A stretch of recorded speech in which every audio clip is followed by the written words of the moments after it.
wabarakatuh. Halo, saya Farah Nuraini dari kelas 10-6 akan menjelaskan materi kimia yaitu nanoteknologi. Sejarah nanoteknologi. Kata nanoteknologi pertama kali digunakan oleh Norio Taniguchi pada tahun 1974 yang mengungkapkan bahwa material dapat dikontrol dan direkayasa melampaui skala mikrometer.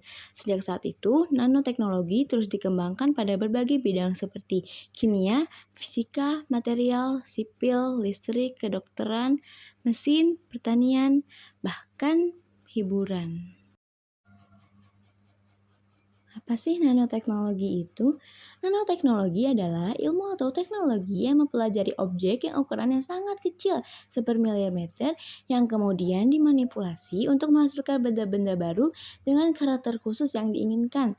Pada dasarnya, teknologi nano merupakan lompatan teknologi untuk merekayasa benda-benda baru dari benda-benda yang sudah ada.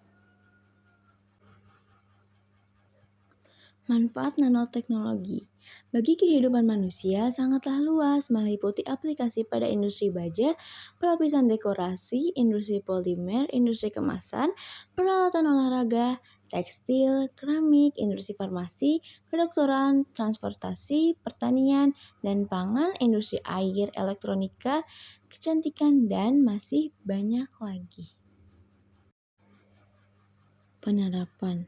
Penerapan teknologi nano pada berbagai bidang akan mengubah kehidupan masyarakat modern dengan membuat partikel berskala nanometer. Kemudian menyusupkannya di antara partikel berukuran mikron akan dihasilkan jenis material baru bersifat super, antara lain tingkat kekerasan, pengantar listrik, dan sifat magnetnya. Contoh bidang penerapan di bidang pertanian sebagai 1. Nanomodifikasi benih dan pupuk, 2. Teknik pengawasan makanan, 3. Energi ramah lingkungan. Sedangkan di industri medis dan pengobatan sebagai 1. Sistem detoksifikasi nanomedicine, 2. Menciptakan selubung nano emas atau gold nanoshell untuk mendiagnosa dan mengobati kanker. Contoh bidang penerapan di industri pengolahan pangan untuk memperbaiki rasa, tekstur, warna, dan konsistensi bahan pangan.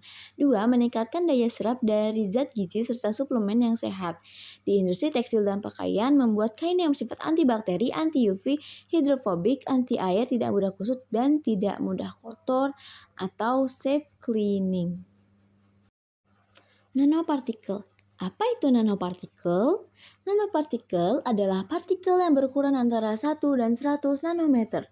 Dalam nanoteknologi, suatu partikel didefinisikan sebagai objek kecil yang berperilaku sebagai satu kesatuan terhadap sifat dan transportasinya. Partikel lebih jauh diklasifikasikan menurut diameternya. Partikel ultrahalus serupa dengan nanopartikel dan berukuran antara 1 dan 100 nanometer. Partikel halus berukuran antara 100 dan 2500 nanometer. Dan partikel kasar berukuran antara 2500 dan 10.000 nanometer. Nanomaterial. Apa itu nanomaterial? Nanomaterial terdiri dari nanopartikel, yaitu sekelompok atom atau molekul yang berukuran 1 hingga 100 nanometer. Ukuran partikelnya yang sangat kecil memberikan keuntungan yang signifikan, yaitu peningkatan besarnya luas permukaan partikel yang nantinya akan menyebabkan peningkatan laju reaksi yang terjadi pada permukaan material. Penguasaan teknologi nanopartikel mampu mengubah materi-materi yang sukar larut, sulit diabsorpsi, dan zat biologis aktif yang labil menjadi materi yang sangat bermanfaat bagi kehidupan. Nanomaterial dapat dibuat dengan memotong struktur makro untuk skala nano atau disebut dengan pendekatan top-down atau dengan merakit struktur dari atom dan molekul yang disebut dengan pendekatan bottom-up. Gerak-Brown. Gerak-Brown adalah gerakan terus-menerus dari suatu partikel zat cair ataupun gas. Artinya, partikel-partikel ini tidak pernah dalam keadaan stasioner atau sepenuhnya diam.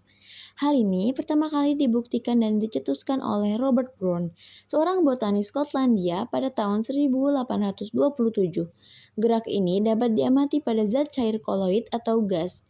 Di dalam suatu ruang, pergerakan partikel gas tersebut atau disebut analogi terhadap zat cair juga bergerak bebas dan tidak teratur. Dengan kata lain, partikel gas itu bergerak dengan kecepatan yang berbeda-beda. Hukum Moore.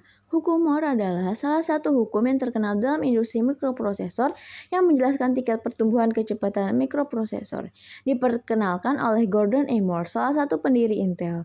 Ia mengatakan bahwa pertumbuhan kecepatan perhitungan mikroprosesor mengikuti rumusan eksponensial. Proses assembly adalah fenomena di mana komponen dari suatu sistem merakit diri sendiri dengan spontan melalui interaksi dan dapat terjadi spontan di alam. Sekian penjelasan dari saya. Terima kasih. Wassalamualaikum warahmatullahi wabarakatuh.